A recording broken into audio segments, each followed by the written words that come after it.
ছাত্ৰীসকল আজি তোমালোকক বহুপৰ ৰাখি পাঠটোৰ কেইটামান প্ৰশ্নৰ বিষয়ে আলোচনা কৰিম। এতিয়া চোৱা, প্ৰথম প্ৰশ্নটো দিছোঁ, তলৰ ৰাশিবোৰত এক্স স্কোৱাৰৰ সহগ নিৰ্ণয় কৰা। আমাৰ প্ৰথম ৰাশিটো হৈছে x2 plus x square plus x. এই ৰাশিটোত তিনিটা পদ আছে, 2x স্কোৱাৰ আৰু x ত্ৰিপদ ৰাশি ন।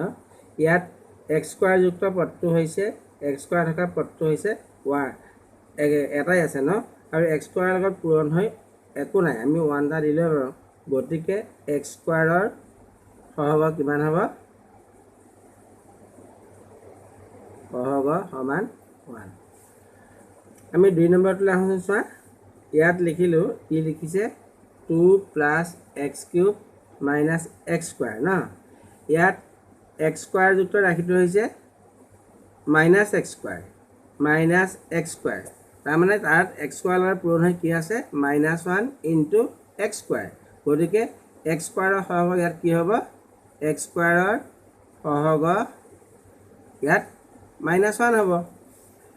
এতিয়া চোৱাচোন, আমি অন্য এটা লওঁ, π/2 into x square plus x. এইটো এটা বহুপদ ৰাশি। ইয়াত এক্স স্কোৱাৰৰ লগত পূৰণ হৈ কি আছে? π/2 আছে। গতিকে এক্স স্কোৱাৰৰ সহগ হ'ব, এক্স স্কোৱাৰৰ সহগ কিমান হ'ব? সমান π/2। এতিয়া চোৱা, √2x - 1। ইয়াত কোনো এক্স স্কোৱাৰ নাই, কোনো এক্স স্কোৱাৰ নাই।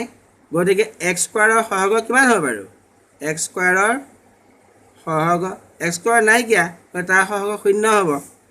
আৰু এটা চোৱা, 5x cube plus 9x plus 2।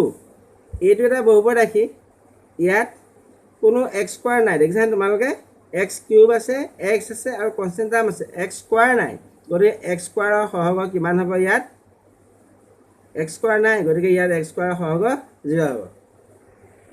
এতিয়া আমি বহুপদ ৰাশিৰ মাত্ৰাৰ বিষয়ে আলোচনা কৰিম। বহুপদ ৰাশিটোৰ যিটো সৰ্বোচ্চ ঘাত, তাকে বহুপদ ৰাশিটোৰ মাত্ৰা বোলে। চোৱা, তোমালোকে এটা বহুপদ ৰাশি লোৱা, এক্স স্কোৱাৰ প্লাছ এক্স। এইটো এটা বহুপদ ৰাশি। ইয়াত এক্সৰ সৰ্বোচ্চ ঘাত 2, গতিকে ইয়াৰ মাত্ৰা কিমান হ'ব? ইয়াৰ মাত্ৰা সমান 2 হ'ব, নহয়নে? এতিয়া চোৱা, অন্য এটা চোৱা তোমালোকে, 5x cube plus 4x square plus 7x। এই বহুপদ ৰাশিটোত ইয়াত এক্সৰ সৰ্বোচ্চ ঘাত 3, ইয়াত এক্সৰ ঘাত 3, ইয়াত এক্সৰ ঘাত 2, ইয়াত এক্সৰ ঘাত 1। গতিকে ইয়াৰ মাত্ৰা কিমান হ'ব? আটাইতকৈ ঘাতটো বেছি 3 ন, মাত্ৰা সমান 3।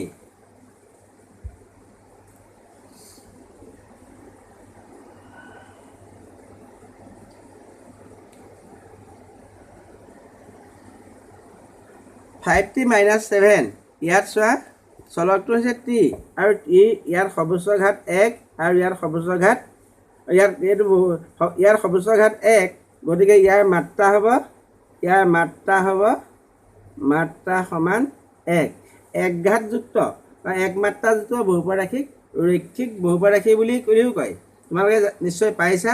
এতিয়া আমি অন্য এটা উদাহৰণ লওঁ। চোৱা, 7 ইয়াকে বহুপদ ৰাশি আকাৰে লিখিব পাৰোঁ। This is 7 = 7 × 1 সমান 7 × x⁴, হয়নে? গতিকে এই ধ্ৰুৱক বহুপদ ৰাশি। গতিকে ইয়াৰ মাত্ৰা কিমান হ'ব? মাত্ৰা সমান 0। এতিয়া তোমালোকে চোৱা, 0, ইয়াৰ কিন্তু কোনো এটা সংখ্যা আমি ইয়াক ধনাত্মক সূচক হিচাপে প্ৰকাশ কৰিব নোৱাৰোঁ। গতিকে ইয়াৰ 0ৰ মাত্ৰা সংজ্ঞাবদ্ধ নহয় দেই।